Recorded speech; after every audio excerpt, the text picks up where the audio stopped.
You are listening to 95.7 FM WELT, Fort Wayne, Radioactive. The opinions and views expressed in this show are those of the hosts and guests only. They do not represent those of FreeThought Fort Wayne, WELT, or any other organization. Welcome to the Hoosier Humanist Hour, where we explore science, religion, culture, ethics, and community from the humanist perspective. Join us as we discuss those topics and more, free from the ideologies of religion and superstition.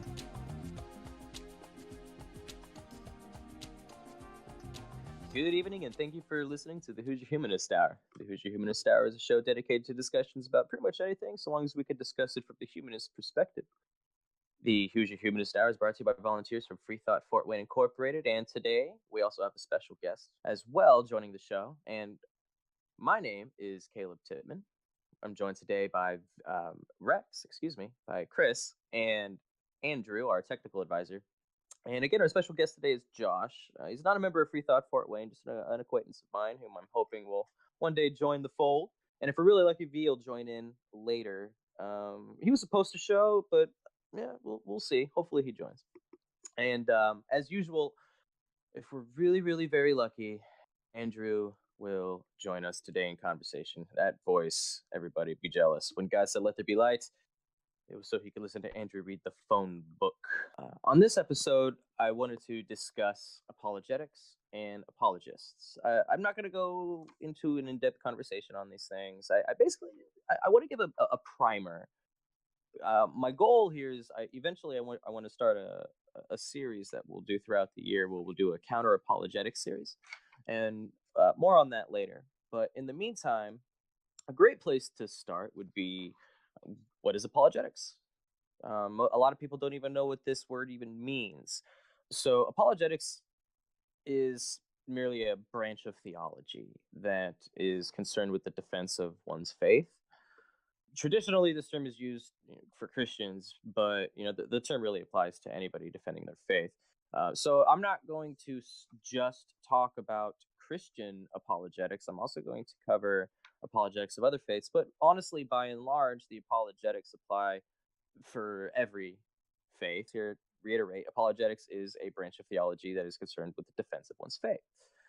So what you're going to find is many of the arguments that you're going to hear are going to come from apologists. Apologists are the professionals in this field. So you have like pastors and priests and bishops, and sometimes you'll have apologists.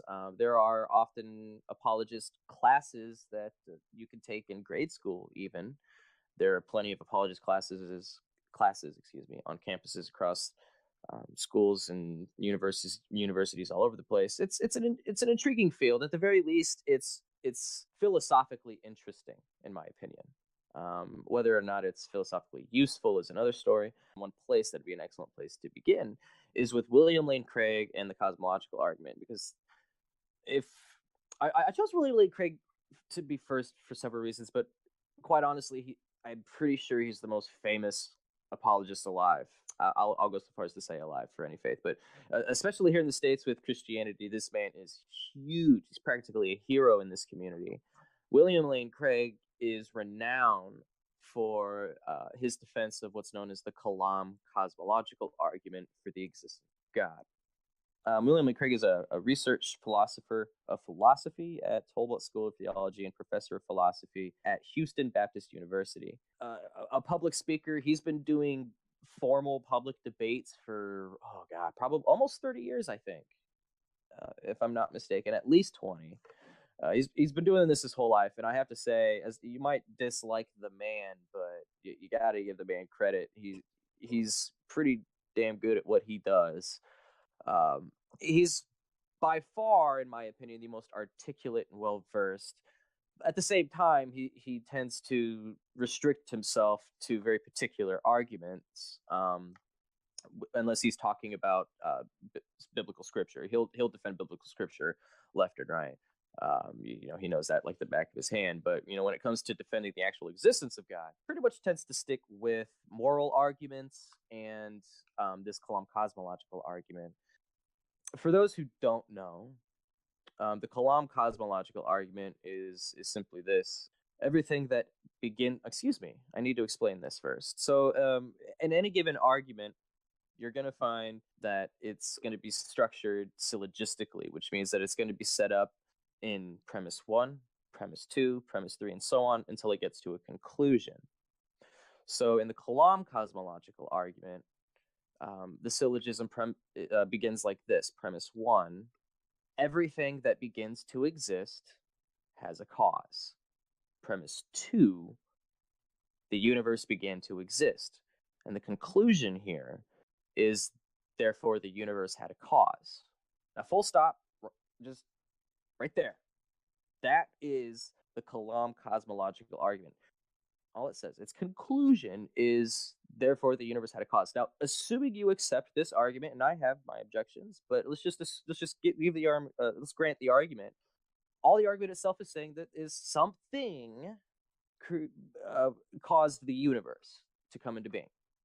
And this isn't good enough to get you anywhere, no less to a God who you know is all powerful, all knowing, who cares about you in any way, shape, or form, who cares about, who you're sleeping with and how and when, and who you're killing and so forth, etc. Who cares? To get from that conclusion, there was a cause to the universe, to the Christian God, is this massive leap. And it's incredibly unreasonable to make any kind of leap like that. Now, to be fair, he's very good at building up these two separate arguments, the Kalam cosmological argument plus whatever argument he wants to use to argue for the existence of God. And he'll somehow make this seem, usually, by the way, these arguments end up being very, what's known as teleological. And anything that is teleological is something that is inferred to have been created intelligently, on purpose, for a reason, anything along those lines. So he'll take something like the fact that, life is on a razor's edge. Everything seems like it was made just perfect, just right. And if it was any other way, life couldn't exist. It's just too perfect. And the odds of it being that are so minute that it's just ridiculous to think that it happened by chance.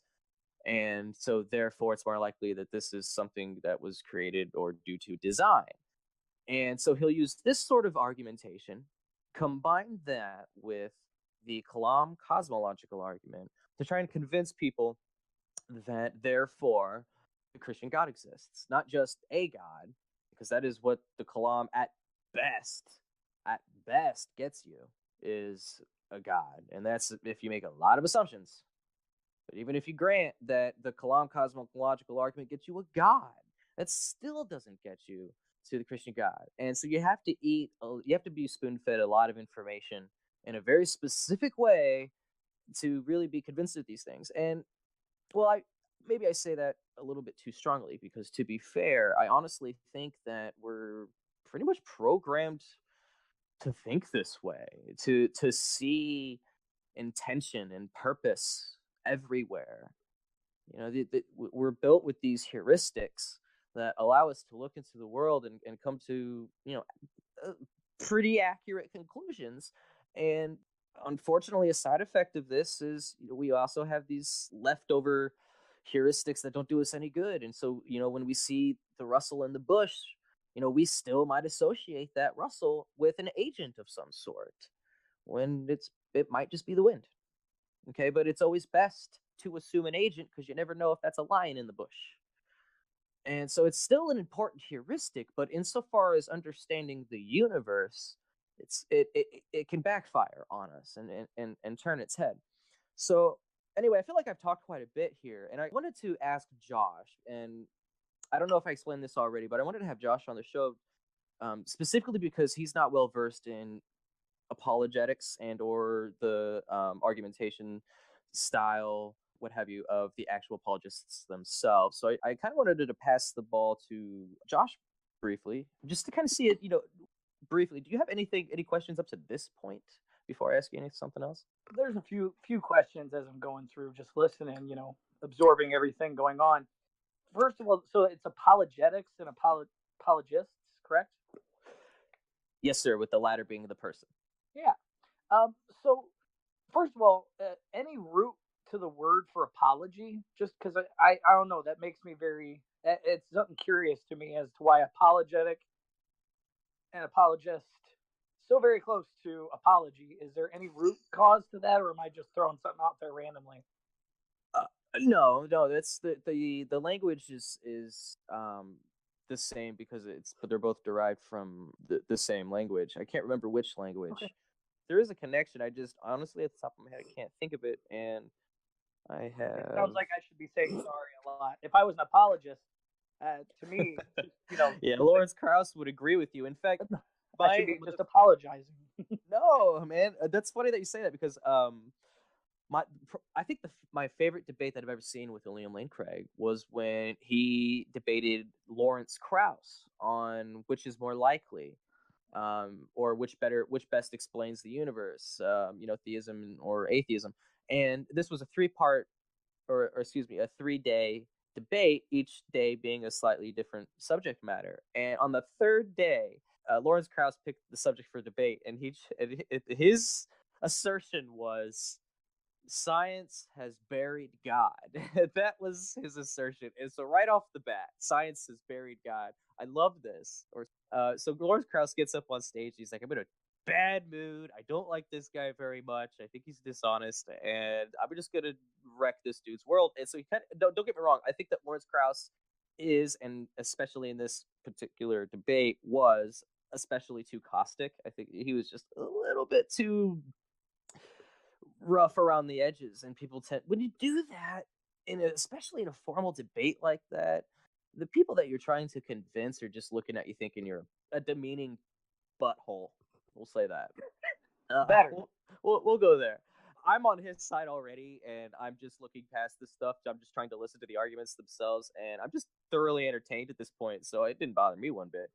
So what I'm getting from what these so apologetics and apologists are people who literally, they're debaters, they're convincers, they're like the philosophers within their own theology. Essentially, I don't want to say that they're all debaters. I mean, the goal of apologetics is merely to come up with tools to defend the faith with, and whether or not you want to be the one, out there on stage. I mean, you're going to probably end up needing to do that if you come up with an original thesis of some sort. Yeah. But granted, now here's another thing that I want to mention about apologetics. You don't really see apologetics in the newspaper very often, and for good reason. This stuff hasn't changed hardly at all over the centuries. I mean, when it comes to very specific theology, like with Christians bickering back and forth about specific doctrine, yeah, that crap gets pretty deep. But when you're just talking about the overall arguments for the existence of a God, these apologetics haven't changed much in the last 2,000 years, really. I mean, we're basically hearing the same argument over and over, said a different way, slightly improved on, touched on, painted, polished, and sent out the door until somebody wrecks it and they have to make another one, or polish that one up in a new way. And it's very rare that somebody comes up with something original, and usually it's as a reaction to the opposition coming up with something that is likely to lead to the conclusion that there really is no God. So take, for example, evolution, right? There were a lot of religions that kind of hit panic mode as soon as the theory of evolution started to propagate.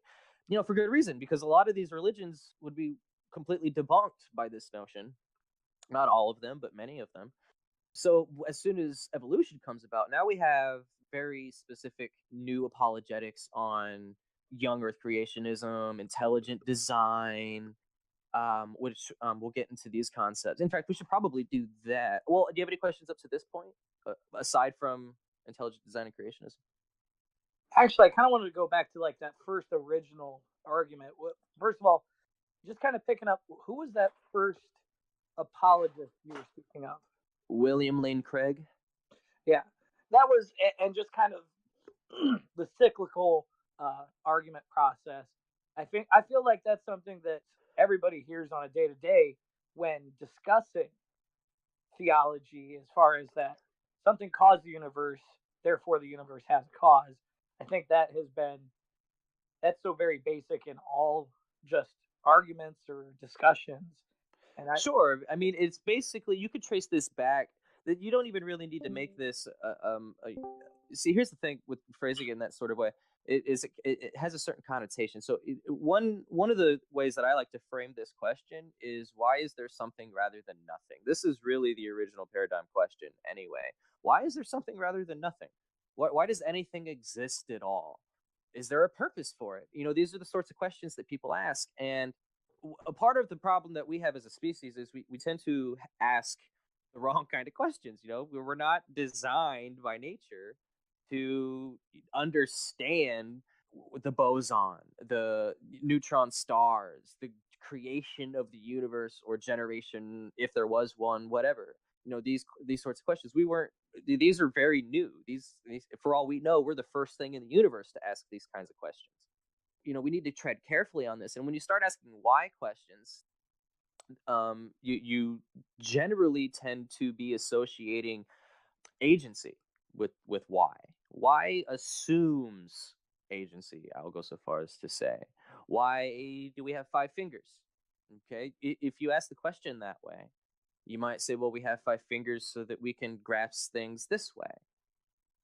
That might be a relatively decent explanation, but it's how did we get to have 5 fingers that really explains why we have 5 fingers.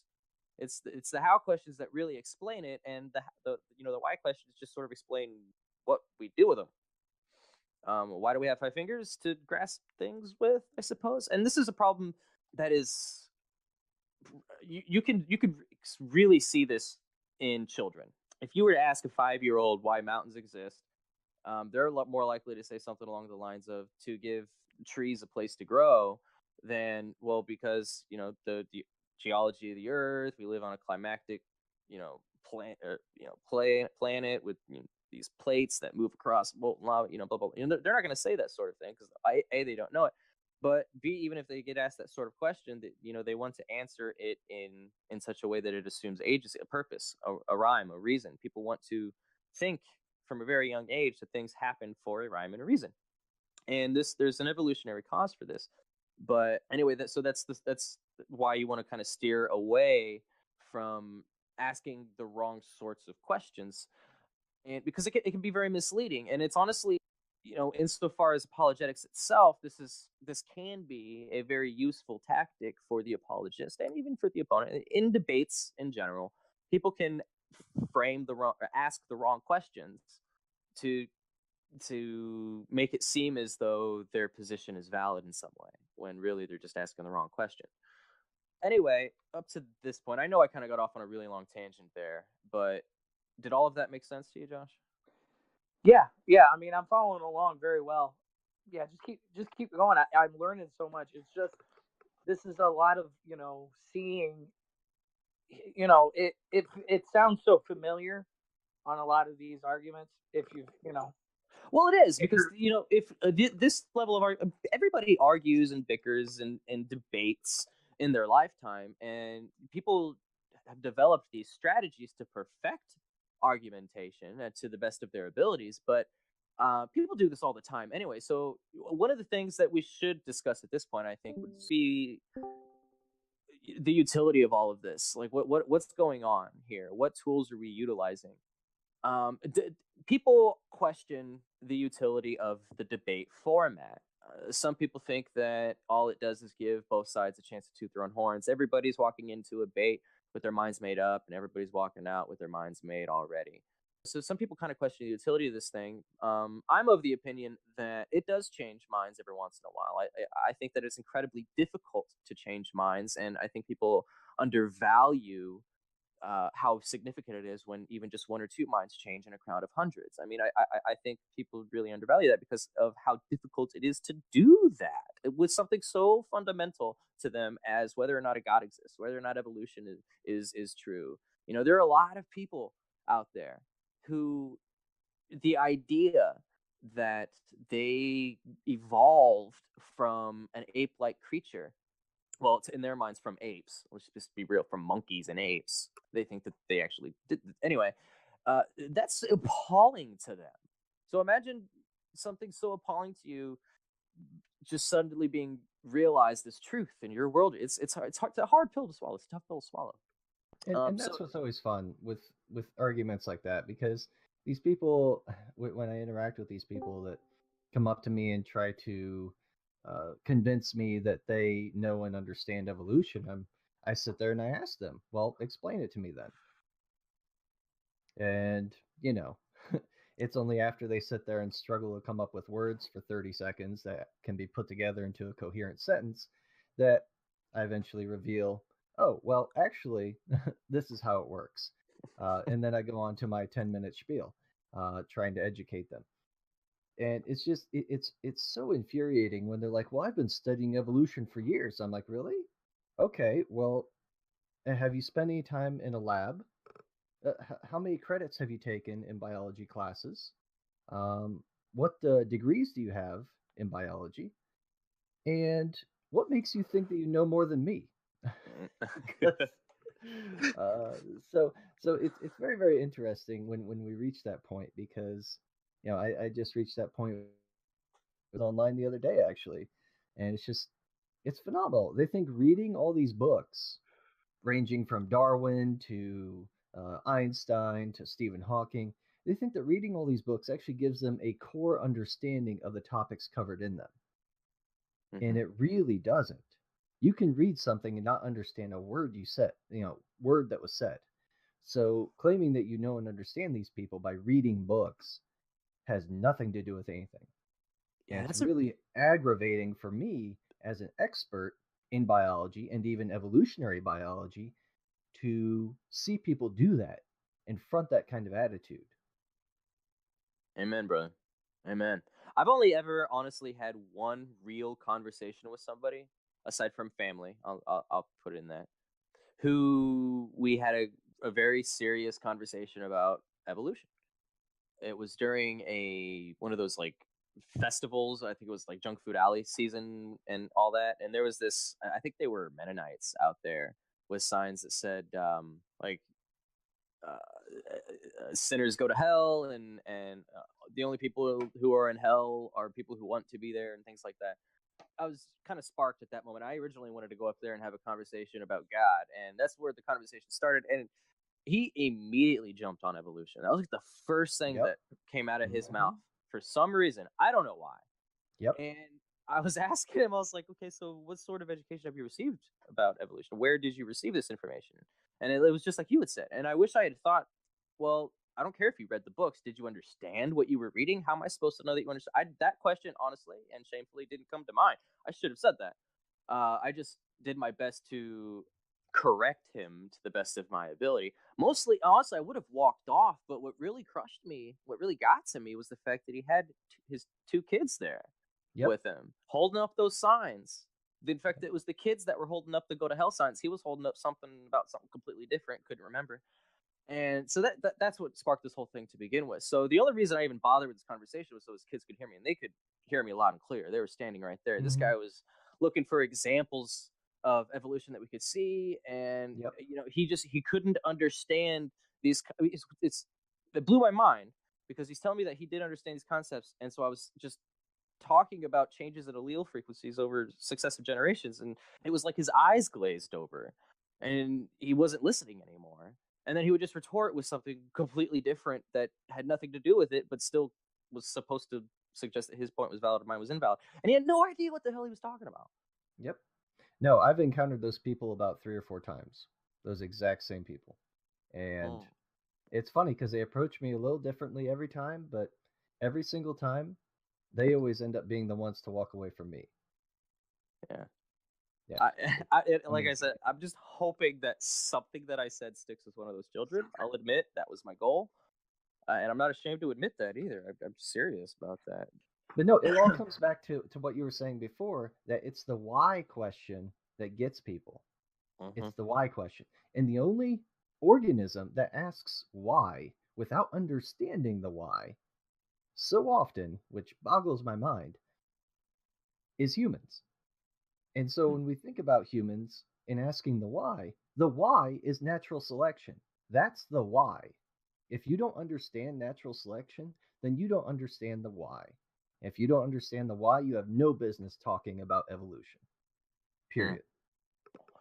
And honest, I'm not gonna lie to you guys. The only reason I know as much as I know about evolution is because this conversation has come up so frequently in the realm of apologetics. Now, I myself am an apologetic buff. I love this stuff. I ate it up. When I dove into this, I was a theist. I really believed in all of this stuff originally. And it was in doing so that I ended up falling out of it. I find utility again in apologetics in that regard. This is the only, again, that's why I want to have this episode. I want to introduce these concepts to people so that they don't make these same mistakes that I made. But again, I digress. The evolution thing. The only reason I know this much is because this has come up so often, and there are so many people out there that truly think that that evolution is incompatible with their religion, and it may or may not be. But I want to at least talk to the Christians right now. The evolutionary model is sound, it's solid, it's valid. Okay, the evolution itself, and I want to explain this just one time on air, just so everybody understands what I'm talking about here. Evolution is a fact, and there's a theory to explain the fact. A lot of people have this misconception about theories, and again, this comes up a lot in the realm of apologetics. When you talk to people who don't know what they're talking about and trying to defend their faith and the idea that a God exists, most people just intuit this stuff and take what their pastor or equivalent tells them, or parents, and just runs with that. Very few people actually dive into the philosophy of it, the epistemology of it, the metaphysics, all of this stuff. Very few people look into this stuff. And so I want to explain evolution as I'm talking about it. The fact is that there are changes in allele frequencies over successive generations that lead to mutations that separate a given. Excuse me, I'm making that far too complicated. And that's it. It's the successive change in allele frequencies over generations. That's all it is. Okay, the fact that your child looks different than you, that's evolution. Okay, there are changes in those alleles. Okay. And this just goes on and on and on and on and on down the line. And these changes slowly over time, and here's the theory part, over time, they change so drastically that they can lead to things like speciation. And again, even speciation is something that has been observed. There are people out there that try to make this distinction between macro and micro evolution because of the fact that micro evolution is so irrefutable that even the biblical literalists who deny evolution have to accept micro, quote unquote, evolution. It's all the same thing, everybody. And so that's just where I want to end that, because again, I don't want to tangent too long on these particular conversations. But on these realms, like, why are people thinking that evolution is not compatible? Well, you can tie this into a conversation about intelligent design. This is a simpler. Teleology and intelligent design they're the same thing, basically. And the argument for intelligent design, as I explained earlier, is simply, okay, this looks like it was designed somehow. I can just intuit or explain how X is designed, or X has a purpose. Therefore, something had to design it or give it purpose. And if you follow this to its logical conclusion, it should lead you to a God. And honestly, in syllogistic form, a lot of these arguments, they are valid arguments. But I really want to emphasize the fact that as much as I love philosophy, philosophy doesn't dictate reality in any real way, shape, or form. Philosophy is a man-made product to help us try to understand the universe. Okay, with the idea that a designer created the universe, you can run this through a series of arguments that might lead you to the conclusion that, okay, maybe my God does exist. And it gives you that boost of confidence that you need. That's really all these arguments do, because they don't actually prove anything.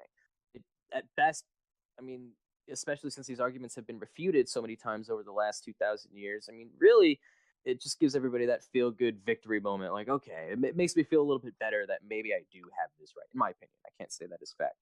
There are people who argue, who are actually very, very good at arguing for this notion. I kind of have to give it to Dinesh D'Souza. He's pretty good at this, though he rarely talks about it anymore. There's actually an apologist, his name is David Wood. He kind of takes this a step further, and he goes so far as to say that, in fact, I'll just present his argument. I can't remember what he called it, but his argument is this: premise one, no hypothesis in history has had more scientific confirmation than theism. Again, this is a bold statement here. Premise two, no hypothesis in history has more scientific disconfirmation than theism. And the conclusion here, if we have any respect for science, we must reject atheism and accept atheism. Now, basically, what he's doing here, if you listen to his actual argument that he presents, what he's trying to explain to you is that science assumes a rational universe that we can understand, which, whatever, that's kind of a given because we all have to. Even if we live in the Matrix, we still have to deal with the fact that we live in the Matrix and we have to abide by its rules. And, if we want to understand those rules, then we have to test them and what have you. But it's kind of ridiculous to me that, one of the first things that he's going to bring up during this argument is the fact that because science assumes a rational universe, that somehow proves God exists. But it goes on. I mean, he goes on to say, without a God, we have no reason to assume order or rationality would exist. You'll find that this is relatively common amongst other arguments that try to prove the existence of God. I'll talk about this a little bit later, but there's something called the transcendental argument for the existence of God. So that, so again, a lot of these arguments are very similar because they all basically come from the same source. With this line of reasoning, not only is he trying to, in my opinion, poison the minds of the masses by getting them to assume agency, God specifically, in everything, in every aspect of their lives, but he's trying to undermine science at the same time. And he's doing this intentionally. So again, this guy's name is David Wood. If you want to look him up, there's all sorts of resources out there. Apparently, he has a YouTube video. I haven't actually looked at it, but I'll, at least since I'm talking about him, give him this. He has a YouTube video out there called David Wood, Why I Became a Christian. Pretty much every time he talks, he brings this up, but I've yet to actually see it. I haven't felt the need, but there you go. I'll give him that. So hold on. I'm going to hop in real quick because that argument. So the argument is, at least with his point of view is that rationale is the assumption that provides God. Yes. God. That is essentially what he's saying there. The fact that rationality exists proves that a God exists.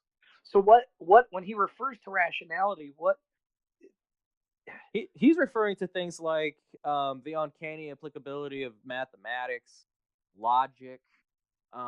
There's a man, his name is Matt Slick. He used to present an argument that he called TAG, the transcendental argument for the existence of God.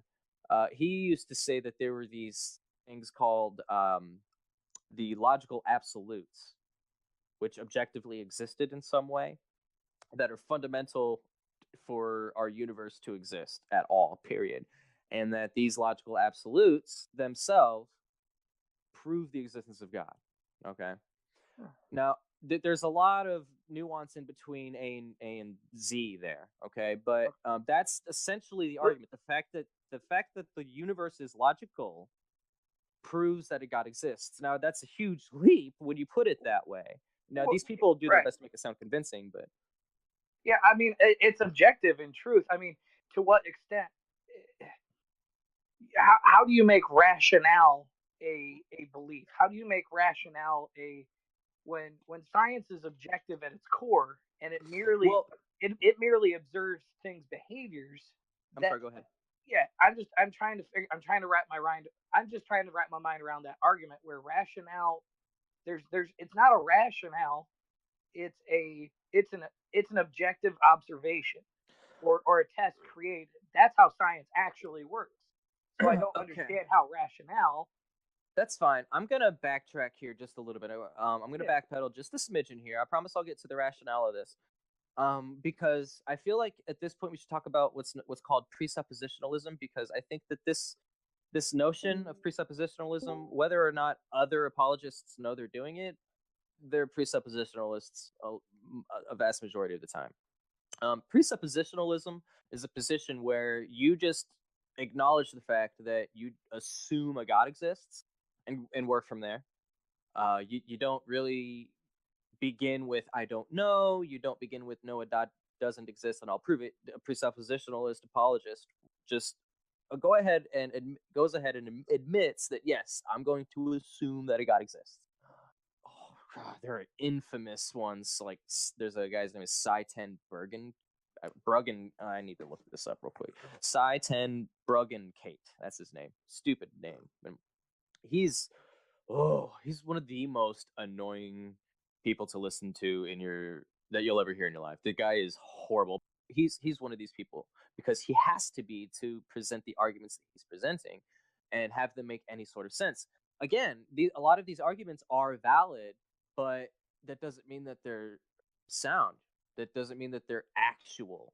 Okay, that's why philosophy can only take you so far. In order to make the assumption that rationality leads you to a God, you pretty much have to be a presuppositionalist because the notion that the universe is logical in and of itself doesn't prove that a God exists, but it gives reason to think that maybe something gave that order, right? If you ask the why question, it might lead you to assume that there's a reason for this.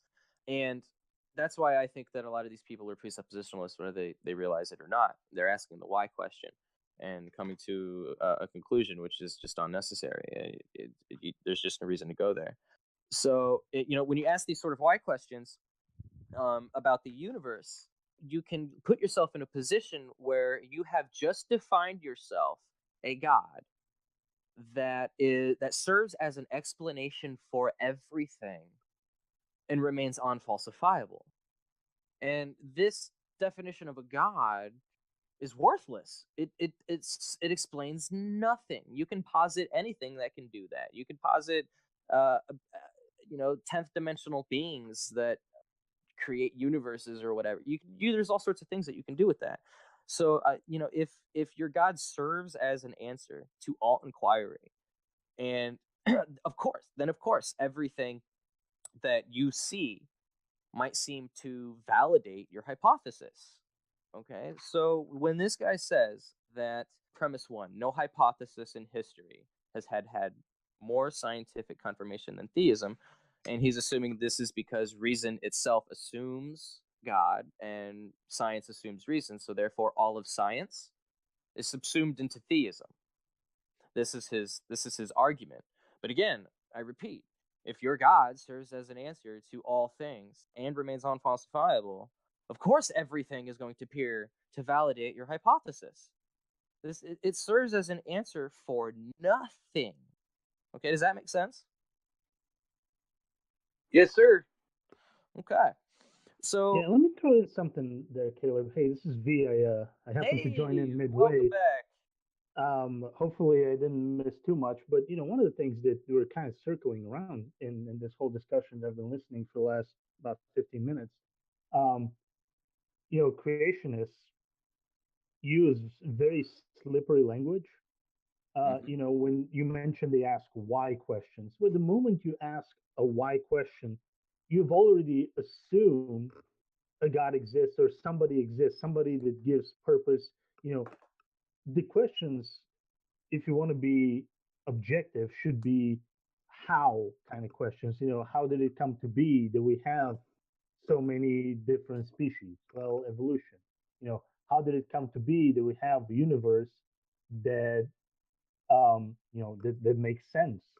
And you kind of touched on that a little bit, but I just kind of caught the tail end of it a little bit earlier.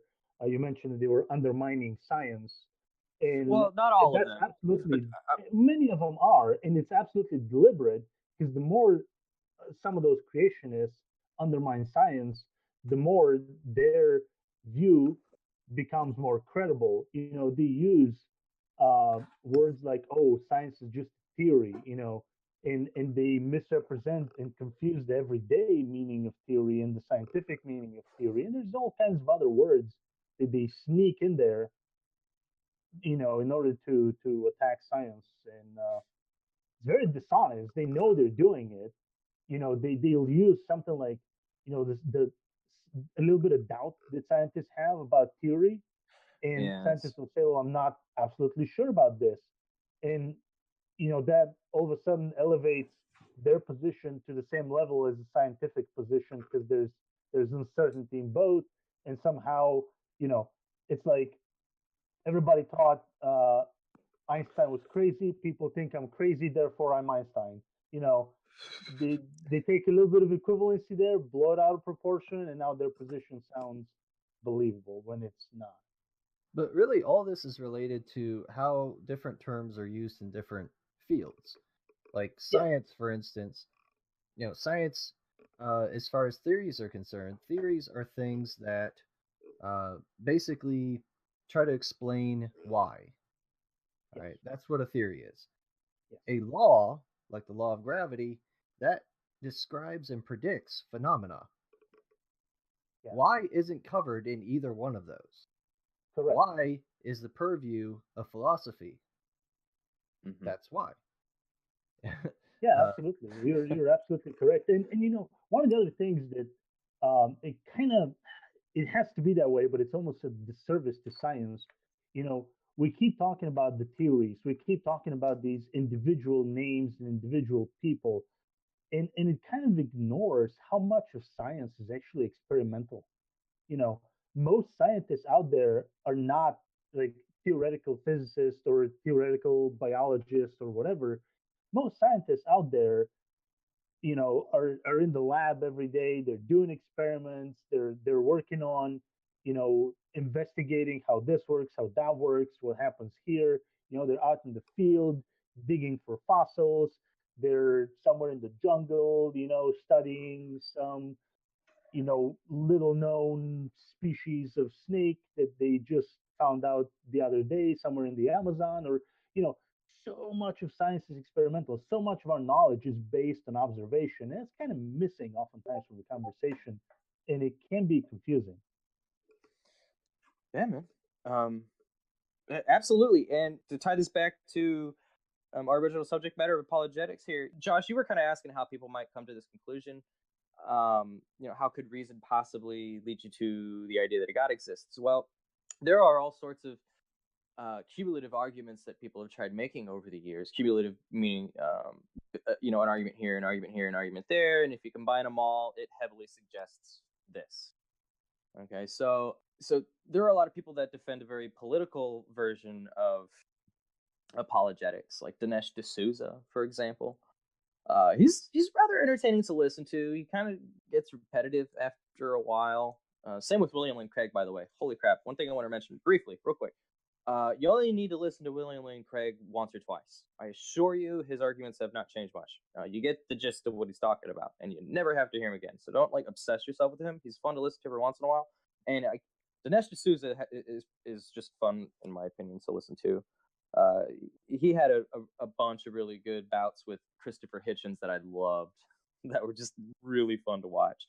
But anyway, they like to well, I'll go ahead and say I honestly think they try to subsume all of history and make it appear as though this is validation for Christianity. So what they'll do is they'll take this notion, this idea that due to the fact that the modern scientific era arose in Christendom, therefore this somehow validates Christianity. Uh, he has a ton of just ridiculously complex arguments to try to validate that claim, but you could basically just shoot all that down. It's irrelevant, because even if a belief led to a scientific revolution, prove the belief itself at all, that's a well, fallacy. the real fallacy here is that Christianity led to science. That's not what we're talking about. That just so happened to be, the mass governing body in Europe. Hmm. That was it. It was pure coincidence. It could have just as easily been Muslim in that region at the time, because they barely kept back the Muslim offensive. So it had nothing to do with anything. And that's one of the things I often bring up in these discussions too is, well, have you looked at other religions? Why is it that you've never read the Quran, but you will read the Bible? And the answer that I just got from my grandmother, of all people, was, oh, well, the Quran is written in, some Islamic text. I can't read that. I'm just sitting here like, you realize that the Bible was originally written in Hebrew, right? And that we've translated it into English, just like we have the Quran and every other religious text. So that's not legit. Originally, the Bible wasn't supposed to be translated in any other language other than Latin, Hebrew, and Greek. Yeah.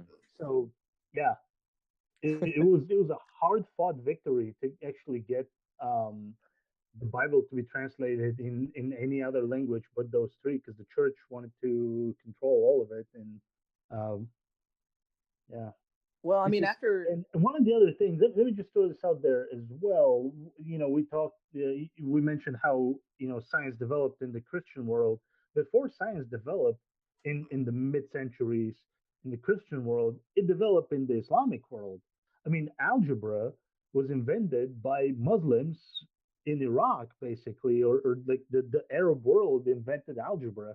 You know, algebra itself is an Arabic word. Algorithm is an Arabic word. The numbers that we use are Arabic numerals. Oh, So, yeah, they had to keep you know, track of all that oil they were pumping. Come on. but back in the year like 1100 or whatever it was when they invented this stuff, I don't think they were pumping any oil, but well, Neil yeah. deGrasse So Tyson different does an times. excellent. Yeah, no, go ahead. I was just Neil deGrasse Tyson does an excellent bit on this. I'm pretty sure he's turned it into a lecture at this point. I've heard it on several occasions, but he's discussed this in depth, and he goes so far as to say that the golden age that you're describing led to the quickest development in our history, even if you include the scientific revolution. Now, I don't know what sort of figures he was looking at and how he's coming to that conclusion and what exactly he means by that. But he basically saying this is a really profound moment in history, and he also he turned that seminar into the he ended up using that knowledge in the grand scheme to get people to understand that it was really the fact that people started to become fundamentalists again that this Yeah, development stopped. It was yeah, because they were accepting ideas from around the world that this development grew. And the reason why I bring this up is because it wasn't any particular religion that led to this development. It was this secular notion that if we just let everybody mingle amongst themselves to talk and communicate, spread their ideas, speculate, let all ideas be welcome. That's such a crazy notion. That's all it was. They just let people have their ideas. They didn't like people of heresy or treason for thinking maybe the earth was round or whatever, that these things stopped for like 200 years. Well, And yeah, because you know what happened is that then they got this leader that took office that said, "Make Mesopotamia great again," and then yeah, it all just went downhill from there. yeah, yeah, and yeah. then you fell into a pretty significant dark age after that for the Well, rest I of mean, time. Europe had the Dark Ages as well, right after that too. So it's actually rather amazing that science even survived. I mean, so much of science in Christendom was developed despite of the church. The church tried to Mhm. kill so many brilliant scientists that they survived sometimes just because they were connected. I mean, people like Copernicus were burnt at the stake. Um, you know, Mhm. Galileo. There's so many examples out there. Um, yeah, Yeah. it's science wasn't developed with the help of the church by any means, whatever. Yeah, what was it? Stephen Fry. He did a debate in England, or I think it was, and he said, you guys want to tell me that you guys did not suppress knowledge or advancement? Says I could go around the block and see where there's probably 50 people hung right there on that corner, 250, 350 years ago for having these radical notions that just happen to contradict the church. He's like, it's ridiculous to think that you guys weren't suppressive. And that's one thing that I want to emphasize here is right there with what Chris was saying. It wasn't Christianity that led to these developments. Now, another argument that these guys will make is this notion that um, the human notion to think that there's this rationality to the universe, an order to the universe, a reason, for that rationality is what led to the scientific advancement that we know and love today. And that it was only through this idea that you could only come to a conclusion that there's a reason for all this because of a God, and therefore the Christian God, because that's where these ideas came from, that you can assume any of this is rational. So that's another way that you can kind of come to these conclusions. I know that, Josh, you're pretty confused on some of that stuff. Does that make a little bit more sense too? I mean, because it's this idea that I'm having a very difficult time articulating it. I understand the notion, but let me try to clarify that. I mean, our rationality, logic, like all these things, they're all experimental. Nobody just sat there and thought about it and came up with something. I mean, if tomorrow we saw that two things that are different can also be the same thing, we would change our laws of logic to reflect that. All of a sudden, A and B can be different, but they can also be the same thing. yeah, And like, and that happens in quantum mechanics. right. At the Well, very fundamentals of matter, you can have things be in more than one place at the same time, and that's completely counterintuitive. And but we have to conform to reality. And if any of our mathematics, our laws of logic, any of that, if it fails experiment, we'll change it. mm-hmm. It's only based on its continuous reliability as a guide to understand what's going to happen next. That's what Yes. logic is. That's what mathematics is. That's what science is. Mm-hmm. Okay, so here's the argument. I suppose that I'm trying to articulate. I think I got it here. So, without something that gives all of this stuff its reason, you can't assume that all of this would happen by chance. Is basically the argument. So you have to assume that something gave it a purpose, or made it for a purpose, gave it reason, and therefore created it in the first place. And there are people out there like Dinesh D'Souza who say that without the notion of a God, if you don't believe in a God, there's no reason for you to assume that there's going to be order and rationality in the universe. And therefore, historically, this is why atheists hadn't contributed to the scientific enterprise as much as Christianity had, because they were having they were burnt at the stake and exterminated yes. and all that, like, because they couldn't admit that they didn't believe. Yeah, well, it's a contortion why. of history and a characterization of it that is just absurd. It's taking advantage of certain facts and spinning it in And such what a they're way. saying is also, first of all, that argument is just a statement. It's a claim. It has no supporting evidence. Like saying that without God, this couldn't be the way it is. We'll prove it. Right. Well, that I agree here's with. the scientific proof. Here's a scientific theory that shows you how we can start in a universe from nothing and come to a universe that looks like what it looks like today. Here's our explanation. Give me yours. And their explanation is, yeah, well, I don't believe you, so I must be right. Well, sorry, but I'm not gonna buy your argument. Try again.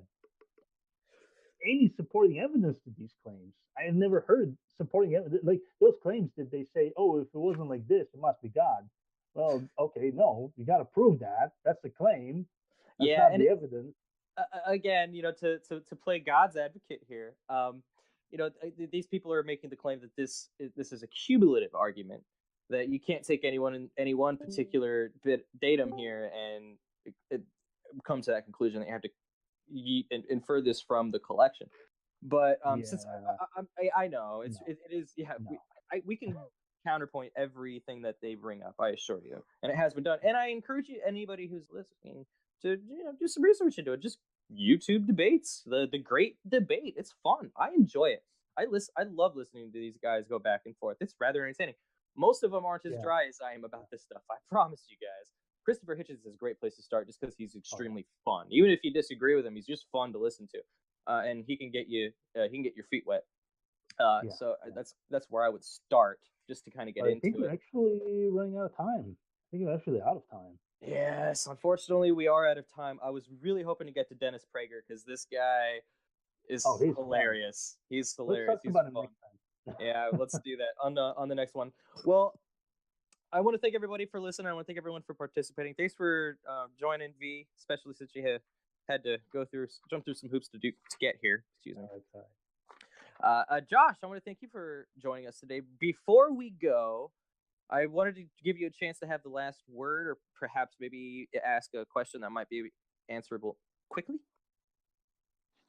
Oh no, I really I think this is it's a good way to start. It's a good start. Like for me, if I want to start doing more research and I want to get more active into it, a lot of names and a lot of things that I can review on my own. So I'm just gonna kind of take that and use some of my time at work and put a little effort into researching these guys. Yeah, well, because we're so low on time, and I just want to mention this briefly because you just said this might spark somebody to do some research. This Dennis Prager thing, he had an infamous YouTube ad that came out for Prager University, where he tried to use moral arguments to prove that a God must exist. This moral argument, I think, can hit home for a lot of people. And what I'm hoping is going to happen is people are going to look at the Dennis Prager video. Go ahead and watch it, even if you have your biases. Agree with it, left and right. Go for it. And I'm hoping that some people will actually look into videos that have attempted to refute that. There's a guy, his name is Dater Lucum. That's kind of a weird name, but Dater Lucum. He did a phenomenal job tearing apart this video, and I'm hoping that people will contrast these things because the moral dimension has a profound impact for a lot of people, and we unfortunately didn't get a chance to talk about that. But again, hopefully we'll have a chance next time. Sorry to kind of meander there, but thanks for listening, guys, and we'll see you next time. That is all the time we have for you this week. This has been the Hoosier Humanist Hour. Be sure to check out FreeThought Fort Wayne on Facebook and on Meetup.com. Thank you for listening, and we hope your days are filled with logic, reasoning, and the eternal quest for knowledge.